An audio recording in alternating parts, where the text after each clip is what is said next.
Good afternoon, ladies and ghouls. This is your man, Land Shark, your cryptid killer. If you notice, we're doing a little bit of different thing today. I got my man Kung Fu Panda right here. I'm going to leave this off because Panda has got a story for us later on in the episode, y'all. We're glad to be back. We're going to bring some energy this time around. This is not going to be a very somber episode. We have got a first chance encounter with somebody that has reached out to Panda. Gives some vivid description. He's going to be pulling up his phone right here. We're going to have some notes on some stuff. Hey, listen, this is going to be a great episode. We've missed you all. Hope y'all have been tuning in to some of the other ones, other episodes. Hope y'all, go do the checks, the views, the likes, the clicks. We appreciate the hell out of absolutely everything. But we're going to have a Skinwalker / werewolf episode? Is that what it is? Are we back to 2003? And what? Is werewolves come back popular again? Listen, if Selena walks in leather, I wouldn't be mad at all. So, hopefully old Boobs McGee didn't hear that there. We're calling the wife now. But, this is going to be a good episode. We're going back to the original. We're going back to the origins of the KPLS Cryptid Hunters. So this is going to be an episode that we get to talk about a little bit of werewolves. I'm going to talk a little bit about the new Frank Grillo movie, Werewolves, which is werewolves meet the Purge with a different style of lycanthrope in it. It's got a whole different vibe to it. I found it outstanding. I thought it was a great movie. You've not got to watch it yet, correct? We're going to talk a couple of werewolf things, and then Panda is going to give us a first chance encounter that he's been told about. You can see we're in the studio still. Good little view. We got a nice little backdrop now. We're getting it good for now. We're still working on the camper, making it our new studio, as we told you we was going to. It's becoming a process, but we're getting there. And then if you're in southeastern Kentucky watching this right now, weather has not been cooperating. It has not. We've been hit with ice, snow, and everything in between. So, and then work. Work's heavy. You actually worked a wrestling tournament today. So we're coming at you back again. We're at night. You know what, we like it. We're we're doing things in the dark because that's when the creepies bump. And I mean, other than that, big man, how you been doing? You good? Good, man. Just working, and it's crazy. We were getting to a point where we're reaching out to a bunch of people, and a bunch of people's wanting to finally tell their stories. Hey, listen, that's exciting. When you told me this, I was like, "Ooh, Daddy, likey." That's what we want, man. If you have first chance encounters, if you've had encounters. We're willing to come to your spot. We're willing to check it out. So we've got this plan that maybe not next weekend, but in a couple of weeks, we're going to travel to these folks and do some on-site research ourselves, correct? That's the plan.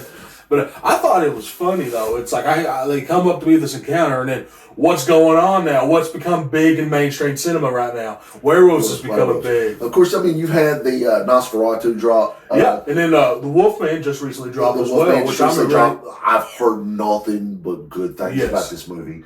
I've not got to watch it yet. I've not got to watch Nosferatu either. And I'm a fan of both genres. I've really been into the creature features.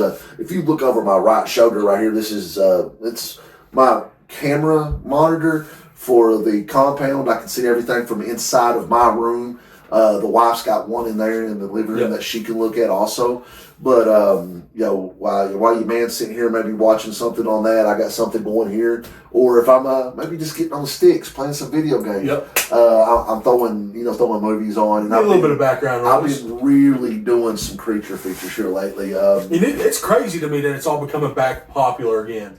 It does stints. It's like almost a 10-year stint. I mean, and that's I guess that's with anything, man. I mean, I've seen chicks wearing bell bottoms these days. You know what I'm saying? We thought it was funny in the 90s when they made the comeback around, and now we're, in 2025, and it's back again.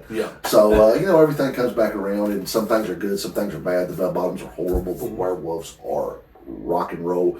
Werewolves are kick-ass. So, ain't going to be the longest video because my man's wore out. My man's been going at it, and I don't want to keep him from his family too long. So, let me get into talking about the new Frank Grillo, and I hope I'm not butchering his last name because I'm a huge fan. huge fan of this man. The movie Werewolves. First of all, this man is 56, 57-year-old, and he is shredded like 80s Rocky. I mean, like 80s Stallone. Let me just get that out of the way. His diet, his workout, dude is a specimen. Yep. So we've got a different type of werewolves movie. Okay. And we also had something that started the Land Shark watching some other movies with a Lou Diamond Phillips sighting in this movie. I've actually caught myself watching a couple of Lou Diamond Phillips movies this week while I was at the gym, playing it on the phone, listening to it through the headphones, whatever it may be. So you got a Lou Diamond Phillips spotting in this movie, and what we got is it's called a supermoon. So it talks about a year ago, the moon hitting, and if you're out in it, the moon transforms you. It's not a lycanthrope gene that you have in. It's like everybody already has it. Yeah, so you get you just get this. They change. I mean, basically. So if you're out in it and you're fully exposed, or you're not wearing a special jacket, they transform into a, which is a really good design of werewolves. There's a I don't want to.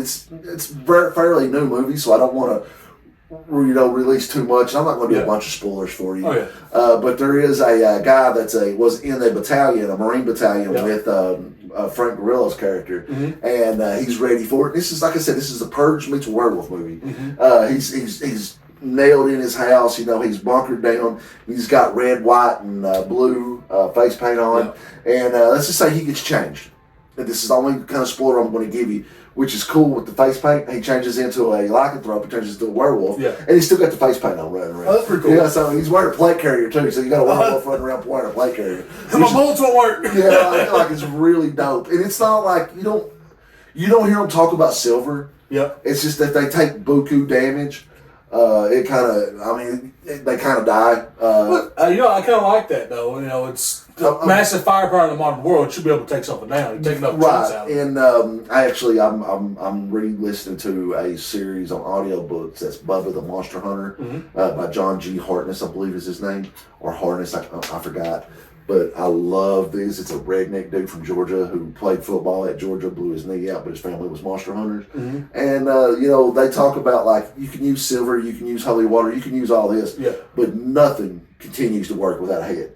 That is true. So if you take its head, you're going to kill it. That is true. So, but anyways, that's kind of what you're going into. And I don't want to get too far into the movie, which is it's a great movie. Go out and watch it. I mean, it's streaming now. You can rent it. I think I watched it on Prime.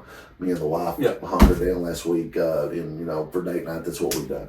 So, but anyways, like I said, this is not going to be a long video because it's already late at night. We're going to try to get through this. Before we go to that, I got some questions about this. How does this compare to some of the older, the last 20 years of werewolf movies? Is this like, you said it's a really neat transformation. Is that on caliber of The Howling or like So obviously CGI's come so far. Oh yeah. And it's such a different world with CGI. And I really like the design of them. They're still big hulking animals as they should be. Yeah. Any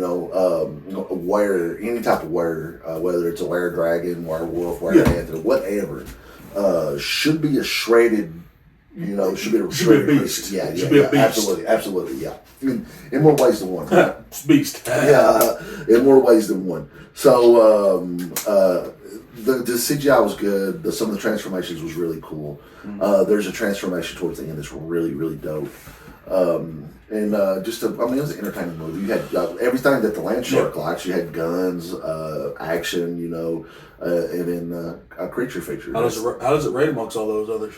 I mean, it's different. I mean, because you don't have to get bit to have it. So it's almost like its own little genre. It's taking a twist on genre. Yeah, like I said, you're throwing a little bit of like a purge activity in it because everybody knows it's coming. They're preparing for it. They're locked down. There's booby traps everywhere, and at the same time, you've got scientists that are trying to figure out how to stop it. Yeah. So it's not. I mean, you would put it in the action horror genre, but it's its own type of werewolf movie. It's its own type of lycanthrope movie. So it's hard to put up into a caliber list of werewolves because it's really its own thing. It's its own thing, and it wasn't really horror. Yeah, it's more of it being action. So it's like it's like the Purge series. First one was really a good horror suspense, and then later on it was more suspense. And then you get like, okay, this is kind of getting more badass and more badass, more action. Like which now I'm not a huge fan of all the Purges. Yeah. I actually like the Purges that Frank was in because he stars in 2 of them that I can remember. God, I can't remember which ones. I know Election Year was one of them or whatever. But and then the one where he was going to get revenge because the guy killed his wife and kids on accident, the drunk driver. But like I said, man, I've slowly become a huge fan of him. Yeah.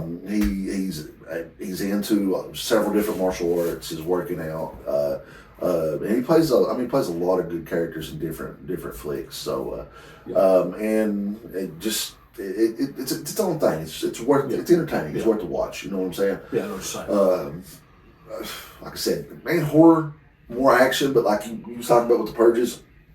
You had your first one that started out really kind of suspenseful. What's around the is this guy around this corner? Is this girl around this corner? With Ethan Hawke in it. And then they kind of transferred into more of the. I mean, you can still look at them in the horror genre. They're more action. But I think they're more action. It's almost like the '80s trope of genre changes happens, and it's just becoming more prominent with these big time horror series that are happening now, which is not a bad thing. They're still entertaining watches. We get your they're outstanding movies, they're outstanding flicks, man. And the thing about it is that I really enjoy was it was original, and I'm going to go back and say some stuff that I've burned up during Halloween is originality. Yeah, it was a really original flick. It was really good. I liked it. I think you'll like it. Yeah. You and Stabs need to take a stab at it. Yeah, we do. Yeah, we do. And I think that's a good thing too. And I'm really kind of impressed, especially now that they're trying to bring back the old classics, and we're getting like true classic retellings of stories. But retellings of stories, yeah. That's the most important thing. And that's the thing that's really saving a lot of movies is the reimagining. Because if you watch or you look at the Dismal Crow that they have on Prime right now, and you can buy it or rent it, but it no longer says that it's it says it's a reimagining, a retelling of the Eric Draven story. Yeah. But I digress. But it's a really good movie. I love the werewolf genre. That's one thing about Battle Bear. He was a big werewolf guy. Yeah. And I mean, I am myself. I love the werewolves. I love the zombies. I love the creature features, the vampires. The Frankenstein's. It's a classic. It's a classic. It's the start of the horror as we know today. Yeah, absolutely. Yeah, I agree with you 100%. Everybody says the first slasher was Halloween, and that is true. That was true. It's the Godfather of slashers. Yeah. But the Godfather of horror it was creature features.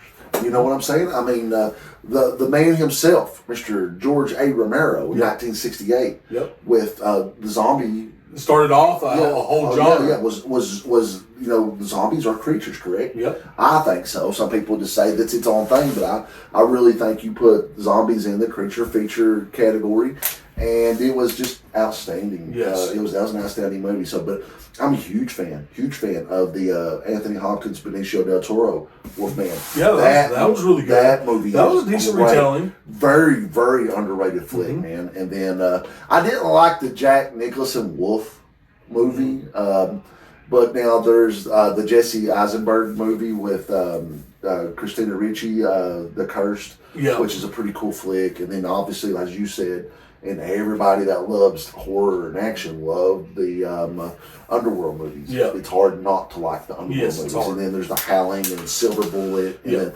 Bad Moon. There's so many really good werewolf movies out there if you just give them a try. I mean, hell, you can get on Prime right now and look, and there's a ton of werewolf movies. And it's back popular. We're getting more movies. And then I think we're actually supposed to get a Frankenstein movie coming. I could be wrong. I could be wrong on that. But and then is Universal Dark coming back to do their? So from what my understanding is, the original Dark Universe. that Tom Cruise and them ruined. Tom Cruise ruined, but the Dracula one wasn't bad. I can't say I enjoyed it. So Dracula Untold, right? Yes. So I've heard different rumors and different stories out there that you strongly believe that it was supposed to be part of that universe, yes, correct? It is. I've heard some people say that it wasn't. And I've heard some people say it doesn't make sense for it to be part of. Well, I mean, everything's got to have, every story's got to have a beginning, right? And that was the problem with their universe, because they came at a time that everybody stopped saying, "Quit making these origin stories. Let's get something original coming out." It's like I've always said this about Batman movies. Quit telling his origin. We know his origin. Yeah. Let's get a good Batman. Let's get into the story. Yeah, that's what I'm saying. Yeah, because there's so many stories out there you can choose from. But now, let me cut you off. If you are a Batman fan and you're a Batman comic book fan, there's a new version of Batman out called Absolute Batman that is dope. It's a working man's Batman. I love it. It takes a different twist. I forgot what continuity it's in, but it takes a different twist on Bruce Wayne. He's a big, hulking, blue-collar, tough son of a bitch, and I'm here for it. That's awesome. The battle axe, everything. Check that out. Sorry, bro. No, but I think what they're doing right now is, especially with Nosferatu and this new Wolfman that just came out, is they're, instead of taking the original movie and making a modern a severe modern telling of it, they're keeping it to the original style of what it is. I know the Wolfman's a little bit more modern, but it's still in that same retelling of a guy turning into a werewolf in costume. Yeah, and I mean, like I said, I've not watched it. From what I've seen from the trailer and some of the the little clips, the CGI and the transformation. And that's different. I mean, like the Mummy, you don't have a modern big thing of Tom Cruise. Nothing against Tom Cruise. No. I mean, nothing against Maverick. But the problem is, we don't need a Mummy film that's so live action and just sad, like throwing magical particle beams everywhere and just throwing it out of the place. This ain't Brendan Fraser's Mummy. We're doing some. Which now I've heard rumors that he's in the gym right now, and we might. And this is one of my favorite characters in anything. Yeah. We might get Rick O'Connell back. Mr. Fraser, please. Mr. Fraser, please, sir, come back and finish it. I mean, I love Part 3. Part 2 is a great movie. And then Part 1, I'm always 1 and 2 are two of my favorite movies. I always see it on. I gotta turn it on. Right, you take Indiana Jones, you give him heavy weaponry, and you turn him loose against a good creature. Yeah, man, those 1 and 2 were great. 357s and 1911s, baby. Yes, sir. I mean, and then he had the Tommies, the 12s. There was so much going on in those movies. I absolutely love them. So it's really great. And you can do a lot of things with that character. Yeah. It's the Mummy universe. Why can't you bring Rick O'Connell in and have him? Oh my God, there's werewolves. Yep. You know what I'm saying? Exactly. There you go. Like, we need good protagonists. We don't have that guy we can follow no more. We don't have the Rambos, the Dutches. You don't have them. You got several different characters on the old thing now. I mean, I got right here Kurt Russell from Big Trouble in Little China. Yep. I mean, if you see over there, you have Rowdy Roddy Piper from They Live. Yep. Chew some bubble gum and kick some ass, and I'm all out of bubble gum. You don't have those guys, those protagonists that you can really latch on to. Exactly. We need some good toxic masculinity in a good movie. Right, you see him kick some fucking ass. Yes, I'm with you. Beep. There's our one F word for the show. But anyways, I digress. I'm going to get into it now. I'm about to turn the show over to my main man right here, Mr. Panda. Tell the folks at home a very exciting first chance encounter of a Dogman or a lycanthrope. Yep. You all leave the comments. I'm going to try to help decipher what's going on right here, and let's get into it. So I might look at some notes a little bit and go on, but I got contacted maybe a few months ago. We'll sit down in person, and I talked to the man, and he talked about this encounter that he had outside of Perryville, Springfield, Danville area of a creature that he saw a couple days ago. And this is somebody you know. I know personally, and it's a reliable source. Right. He saw something, and he believes he saw something, and it's been terrifying his family. And this is an encounter that happened a while ago. So now let me ask. Okay, go ahead. I'm gonna play reporter right here. Was this a one-time encounter, or has this been several different encounters, or is it an ongoing event? This is they've spotted a creature They haven't seen it since, but they've had some weird events happen around their farm since. And it's been, I'll get into it and describe a little bit in a minute, but it's really affected them and make them very anxious and almost scared of going out of the house at night without having a firearm with them. And so a couple days ago, they came back and it was the whole family, him and his wife. They came up and talked to me about it. And it's, so I'm going to just go ahead and just give you exactly what they said. So this was the winter of 2021. They were driving from Danville to Springfield, Kentucky. Right. Okay, so that's Highway 150. Right. They're going about 35 miles per hour. So they're passing by Perryville, the Perryville battlefield. Okay. Wow. Okay. Okay. So they turn off by them, turn right off by that, and it's about they say it's probably about midnight. So they're between two open fields, and there's like ditches on each side. So they're going 35 miles an hour. They said it's sleet raining. So he's paying attention to the car. So the man was driving, and he sees out of a corner of his eye this black figure, and he kind of doesn't really think anything of it until his wife says, "Did you just see that?" So he slammed his brakes and to look in the rear view and start reversing. And never good when the wife said, "Did you see that?" Yeah, and he sees it. And he sees it himself through the rearview mirror while he's driving back and looking through his creature. And I'm going to tell you what they described it as. Okay. So they describe this creature. They say this is way bigger than a dog. They say it's like bigger than a dog, and they thought it was bigger than a cow. How big this creature was. They kind of went back and forth on what they talked about, but it was squatting down. But when it was squatting down, it was as tall as his wife, and his wife was about 5'1". They said so. It was just squat. And just squatting down. Okay. So they said it was very, very muscular. Very muscular. It has its head was like elongated dog-like of a very long snout, long pointy ears. He said it had really freakishly long arms. Like its arms was extremely long. And he said it was crouched down with one arm and raised up like it was climbing over. It was in the ditch trying to climb up. And it just looked weird to them. Let's see. Its hair was extremely long and coarse, almost like it's wide. They said it was wirely, like a Irish Terrier dog. Okay. I was really matty looking. Yeah. It described it like that. Its chest was extremely large, but its waist was extremely tiny. So really defined. Really defined.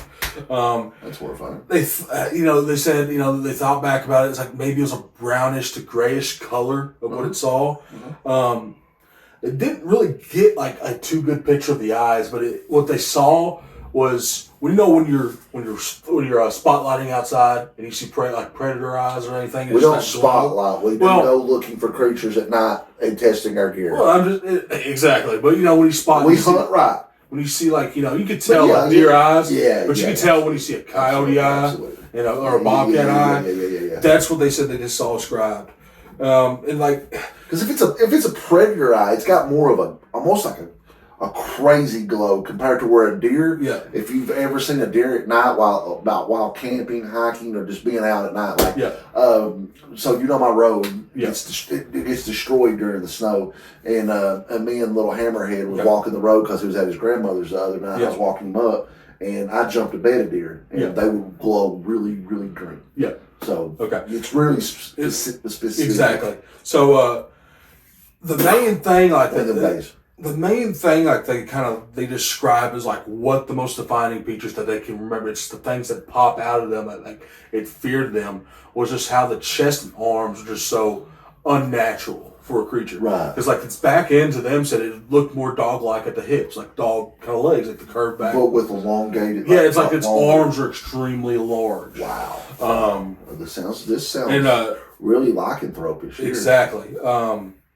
So not so much. It moved across the road and it crossed over and it really slow. And they were talking about it, and then they said they actually kind of bickered between each other a little bit. And he said, they ended up agreeing. It's it felt like time slowed down for them when this creature appeared up.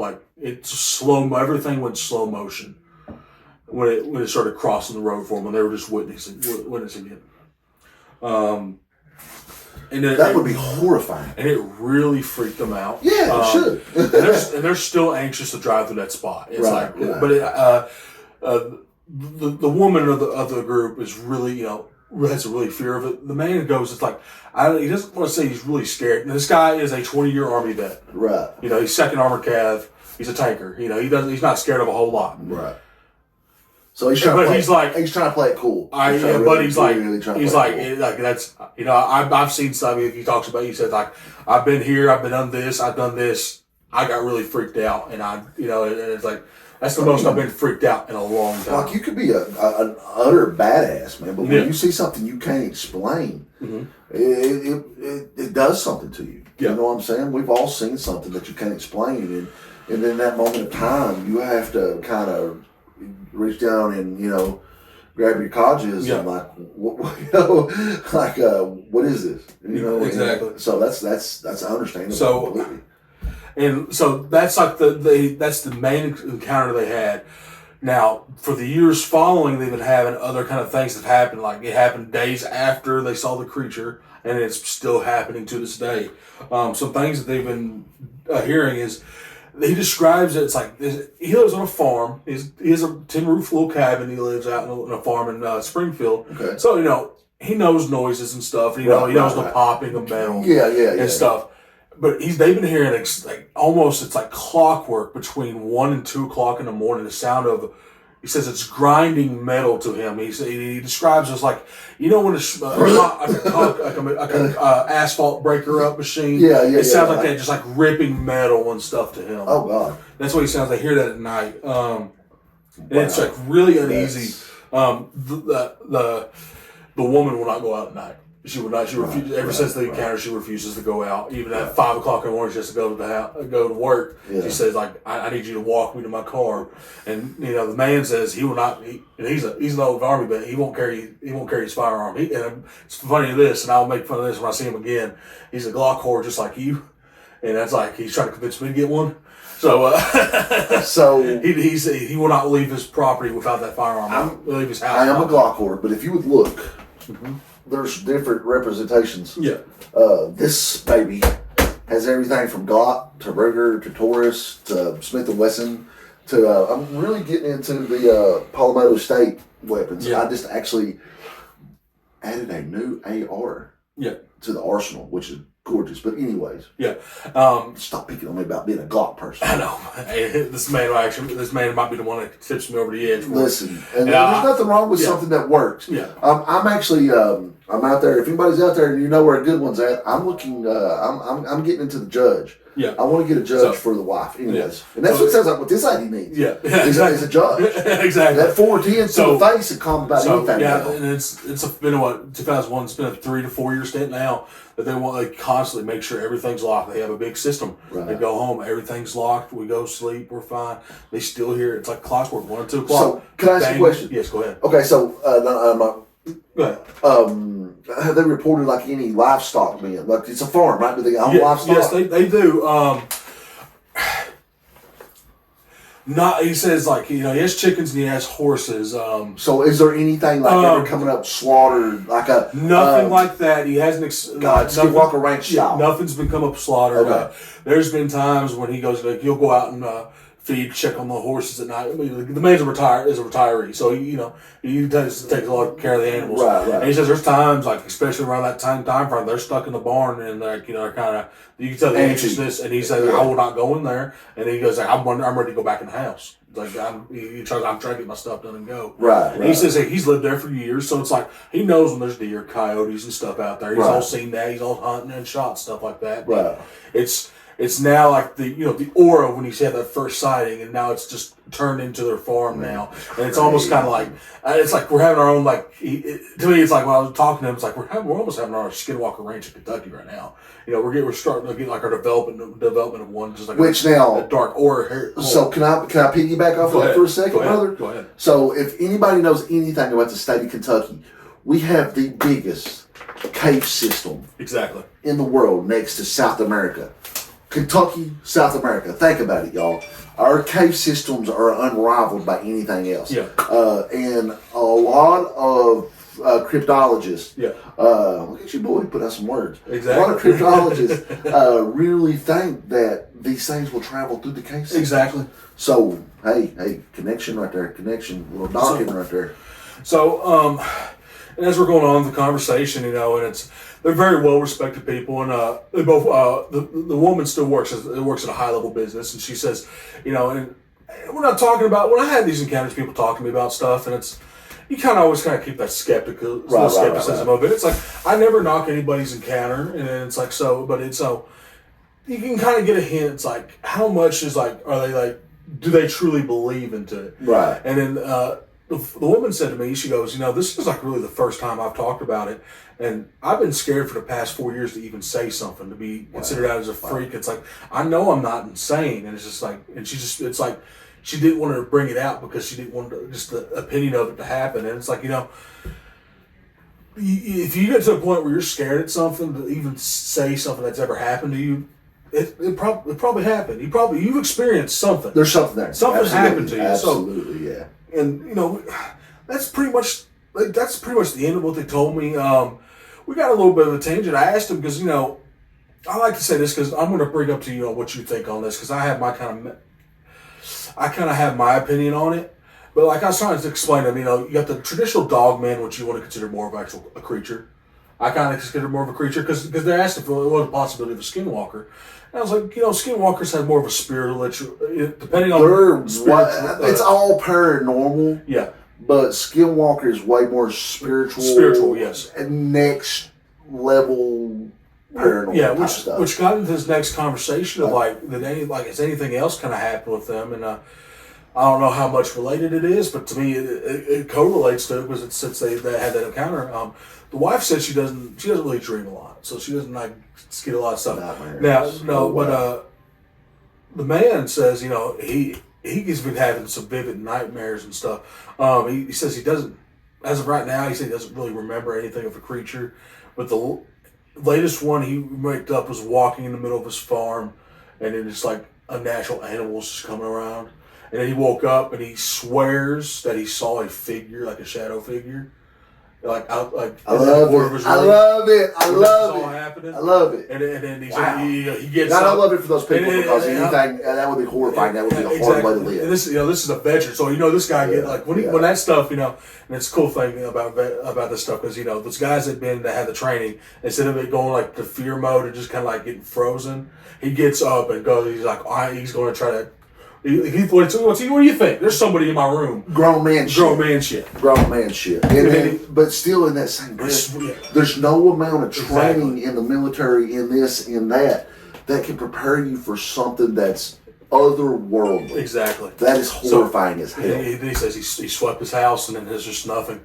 And it's just eerie. So can I ask a question real quick? Off part? Did he tell you what type of Glock he carries? So what's he sweeping his house with? What's he feel comfortable sweeping with?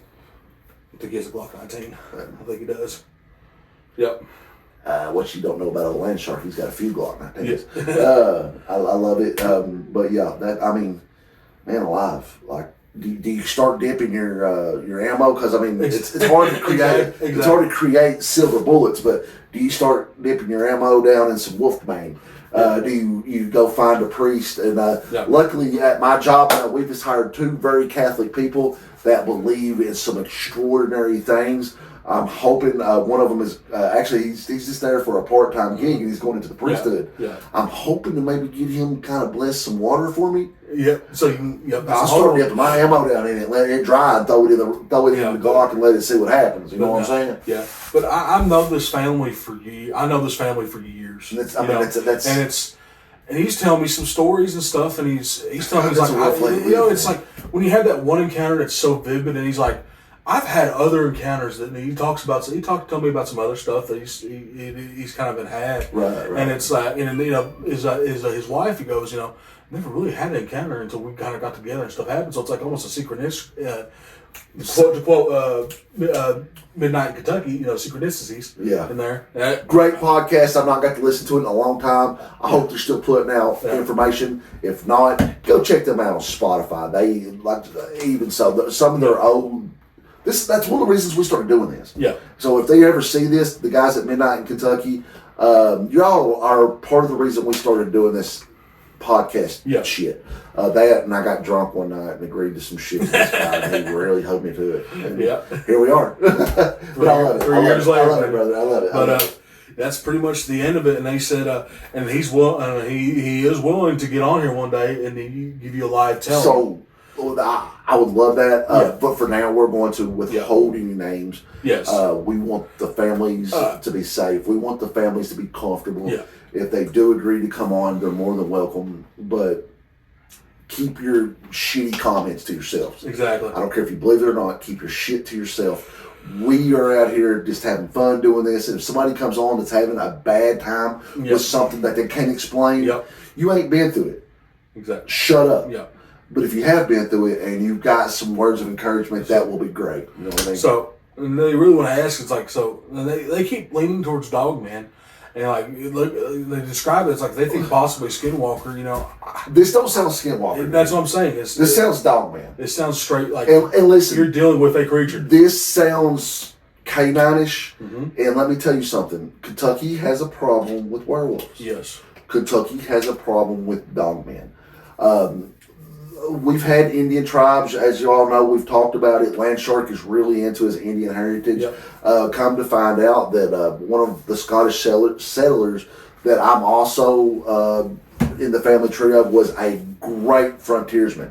So I'm getting more into that. But from the 17th, 18th, 19th century, we heard stories of upright canines. That we talked about on the first season, the situation in Knott County, where there was a canine-like animal and all that. You can go back to some of the original videos, and we might visit that again, considering, like you said, this is coming back into play. Yes. So, hey, that's a hell of a story. I hope you have nightmares tonight, because it's probably going to make me stay up. That was horrifying. So, with that being said, we're going to move on. We're going to tell you a couple of things that's coming up. Hopefully we can get this family on in a good situation and talk to them. I reached out to you the other day and told you that a close personal friend of mine, another brother, he'll never be part of the KPLS because the man's a true hero. Yes. I see it. He's so humble that he makes fun of me and tells me to shut the F up.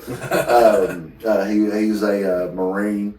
He was in the private sector. He's actually, I met him, You met him. He actually calls Panda to live a little bit of his dream. Oh, yeah. He owns legally a fully automatic M16. M16. I think it was post-nom, though. It was more of an 80s style. And it's the first one I got the shot fully automatic, and I've always wanted to. You just bring it up, and I remember to this day, I was just, when it comes to guys bringing firearms, I'm a humble guy. I was like, I'm not going to ask for anything. He says, here, take this clip, unload it. And I'm like, really? He said mag, by the way. We don't say oh, yeah, my bad. we don't say clip. Stabs gets me on that every time. There you go. My bad. Smack on the head. And Stabs, you're right, girl. But he goes, Get his ass. I remember I get and so let me jump back for just a second. So I was having to do some things today, and I didn't really get to talk to her about it. And we're all family. Like, Stabs reached out to me. Stab does my ink. And was giving me almost like a what would you call it? It was a drawing, obviously. So when we were on, I was on the phone with him. Yeah. I was on the phone with him today just to catch up and just what are some points, to make sure I got some notes written down. Right. And she was just sitting there and she grabbed a piece of paper and she did my own forensic sketch artist and sketched I'll put it up right here. Yeah. And legitimately, she sketched what they saw, and they said that's fair. That's Hopefully really. They said it was really close. Really close. That's awesome. And so maybe we can have that. Maybe that'll pop up because my man's got them editing skills. We're having camera problems right now. We're actually doing this on his new iPhone 25 or whatever the shit the thing is now. I hate electronics. But it's doing good. We're getting ready to get a GoPro and another camera. So let me get back into talking about my buddy real quick. He just become a nationally licensed weapons and tactics instructor. You actually reviewed his fight history. Yes, I went through. Fought twice in Bellator. Yes. Won both fights. They were dark matches. Yep. He was filling in. I know one he trained for and won by submission, and then the other one they caught him and they took it on like 2 weeks and won that on submission. Yes. Was getting ready to go back into Bellator and actually sign a major contract, but the private sector offered him more money, and he went and lived on a boat for almost a year. The guy was in Afghanistan.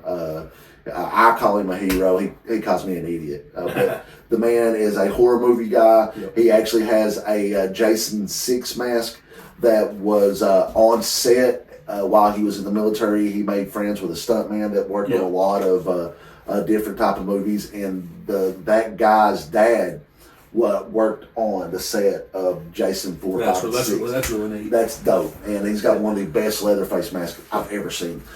So I mean, we want to have him on. He's going to talk about his his new business that he's got coming up.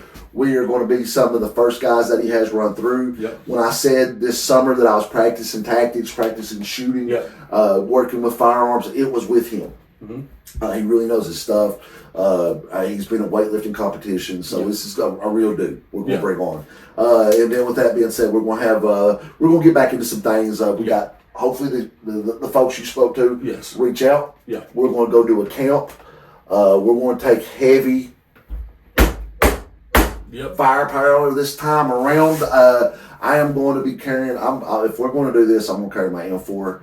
I'm going to take the old B nail out and whatever, like Bubba says, if it ain't got a head, it's dead.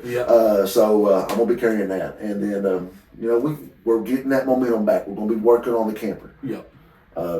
I'm still working on the 5K in May. If you ain't noticed, your boy's losing weight like a madman. Been running, doing a lot of elliptical stuff, just staying after it, not lifting as heavy no more. I'm still getting up in the high threes, so don't get fooled. I'm still getting up in them high threes with this badass shoulder here. And you're getting ready to come up on a good season to where you're done for a minute, right? Yes. We get a damn break and we can do some things. We'll ease up, Okay, good. Listen, this dude's working like a freaking crazy man right now, bringing that money, bringing that paper home. But I know you do it for the family. You do it for the right reasons, man. So, with that being said, you got anything else, big man? I said it twice, just twice this time. Okay. The only thing I want to say is, if anybody else has an encounter, has any kind of spiritual creature or anything, and you want to talk about it, you're afraid to talk about it, send us your story, and we'll talk about it for you. Absolutely. We'll tell your story for you. You can please reach out and tell us who you are, but on the show you'll be completely anonymous. Yes. We ain't out here to embarrass nobody, but we want to tell some good stories. And we always talk about getting back to the origins of just sitting at the old house in the old room, talking cryptids, and this was great, man. This was great. This is the first time we got to see each other. Exactly. Because of work.